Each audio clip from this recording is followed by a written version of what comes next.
திருவள்ளுவருக்கு இத்தனை உருவம் இருக்கா அப்படின்னு நீங்களே ஆச்சரியப்படுவீங்க. ஸ்ரீ குந்தகுந்தர், மயிலை திருவள்ளுவர் சிலை, மயிலை வெங்கலச் சிலை, அனந்த நயனார் நூல், திருமணம் செல்வ கேசவராய முதலியார் என்பவரால் வரையப்பெற்ற திருவள்ளுவரின் தோற்றம் குறித்த ஓவியம் இதுதான்.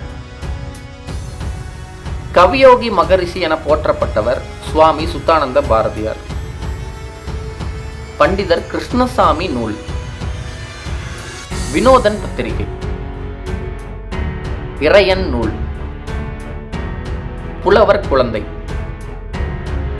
K.M. பாலசுப்ரமணியன், எல்லிஸ் தங்க நாணயம். நிச்சயமா இந்த தகவல் உங்களுக்கு பிடிச்சிருக்கும் நம்புறேன். பிடிச்சிருந்தா நம்ம சேனலை மறக்காம சப்ஸ்கிரைப் பண்ணிக்கோங்க.